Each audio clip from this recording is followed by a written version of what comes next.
మహేశ్వరి సమాజానికి వ్యక్తులు ముఖ్యం కాదని, సమాజమే ప్రధానమని ఫౌండర్స్ ప్యానెల్ నాయకులు పేర్కొన్నారు. మహేష్ బ్యాంక్ ఎన్నికలలో తమ ప్యానెల్ సభ్యులను గెలిపించాలని కోరుతూ బేగం బజార్లో భారీ ప్రచార ర్యాలీ అనంతరం మహేశ్వరి భవన్లో జరిగిన సభలో వక్తలు మాట్లాడుతూ, మహేశ్వరి సమాజాన్ని ఇంత పెద్ద ఎత్తున చూసే సభ ఇంతవరకు హైదరాబాద్లో జరగలేదన్నారు. గత కొన్నేళ్ల నుండి ఎవరూ ప్రయత్నం చేయలేదన్నారు. చట్టాలను తుంగలో తొక్కి కుర్చీల కోసం ప్రయత్నం జరుగుతుందన్నారు. మహేశ్వరి సమాజానికి ఫౌండర్స్ ప్యానెల్ కు వ్యక్తుల కన్నా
ये सम्मान नहीं है, ये आशीर्वाद है गुरुदेव का। अनीता जी सोनी, भाई श्री अरुण कुमार जी भांगड़िया, श्री अशोक जी गिल्डा,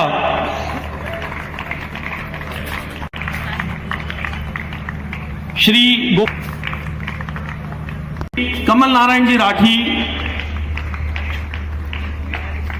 श्री पंकज जी नावंदर, श्री रमेश जी कलंत्री, नाम से संबोधन करते हैं इनका हम, श्री श्याम जी बाहेती, श्री श्याम सुंदर जी बियानी, श्री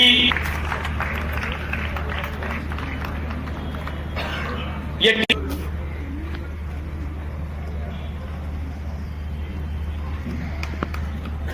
मुझे संबोधन करने का अवसर प्राप्त हुआ था और मुझे लगा कल के मेरे संबोधन के बाद में महेश बैंक का चुनाव तो अलग रह गया, सारा फोकस महासभा के सभापति पर हो गया।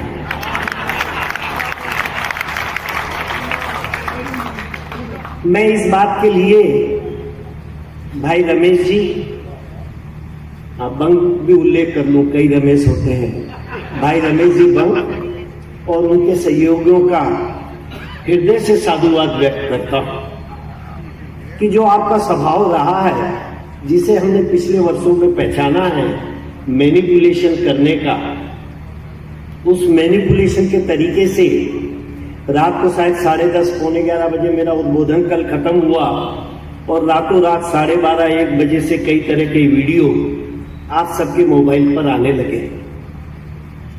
मगर जिन लोगों ने समाज की पिछले 45 साल से सेवा करते हुए मुझे देखा है, मैं मानता हूं उन किसी को ऐसे वीडियो को समझने करने की कोई आवश्यकता नहीं है। मुझे भी मेरे गुरु ने बहुत बचपन में एक बात सिखाई थी कि बेटा, never argue, your friend don't need it and your enemy will not believe it. और मैं जानता हूं कि गत सत्र में इस समाज का काम करते हुए हमारे प्रादेशिक सभा के अध्यक्ष हरनारायण जी राठी सभा में बैठे हुए हैं। माहेश्वरी समाज को एक पिंजड़े से निकालकर जो व्यापक रूप इस हैदराबाद में प्राप्त हुआ है, उसे मैं भूल नहीं सकता। और कैसे भूल सकता हूं?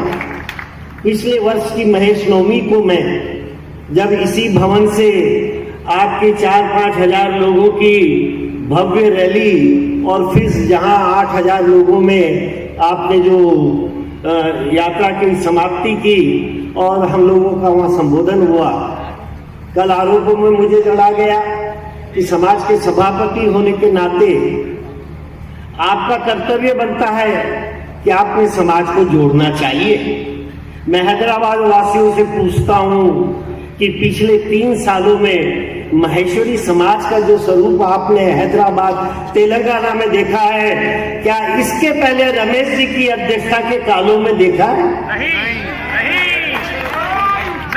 क्या जब से यहाँ जिला सभा में, प्रदेश सभा में, महासभा में प्रतिनिधि गए, क्या खुले लोगों के बीच में से चुन के प्रतिनिधि गए हैं?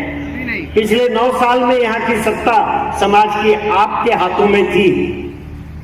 मेरे एक वीडियो को मैंने तो कल ही, मैं जानता हूं, मैं रमेश जी को मैंने कल बहुत स्पष्ट रूप से कहा था कि पिछले 20 सालों से मैंने उन्हें युवा संगठन में कार्यकर्ता के रूप में आए थे।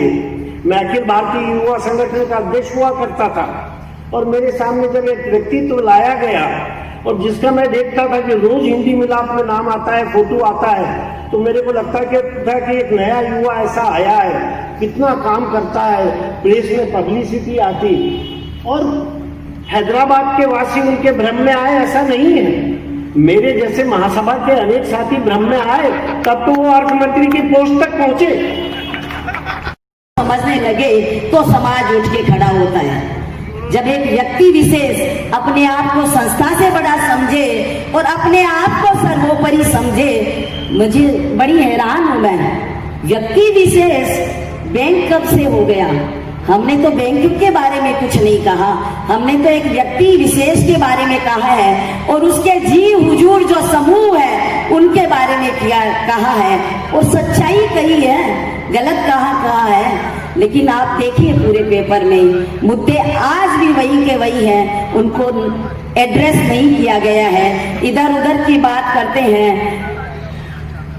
हमारी लड़ाई किसी व्यक्ति विशेष के लिए नहीं है, हमारी लड़ाई इस घृणित सोच के लिए है जहां आप अपने आप को सर्वोपरि समझते हो और आपके चेले चपाटे आपका गुणगान करके पता नहीं आपको कितना महिमा मंडित कर देते हैं। लेकिन सच्चाई क्या है आप और हम सब जानते हैं। एकाधिकारवाद वहां था, वर्षों से कुर्सी का लालच है, सत्ता की लोलुपता है, पद का मोह है और उसके लिए आप किसी भी स्तर तक जाने को तैयार हैं। अपने आप के फायदे के लिए आपने कानून का, आपने नैतिकता का, आपने नीतियों का धज्जियां उड़ाई है। और एक बड़ी बात जो कहते हैं कि मैंने बेटी का अपमान किया, वो मेरी भी बेटी है, कहाँ मैंने अपमान किया? आप भावनाओं को तोड़ मरोड़ कर क्यों पेश करते हैं? अयोग्य होना और अनुभवहीन होना दोनों में फर्क है। हमने कभी नहीं कहा कि बेटी अयोग्य है, आपने भले ही 5 लाइन लिख दी होगी, हमें भी उस पर गर्व है। हमने अयोग्य नहीं कहा, हमने कहा अनुभवहीन है। योग्यता भले ही आपकी पढ़ाई से आती होगी, लेकिन अनुभव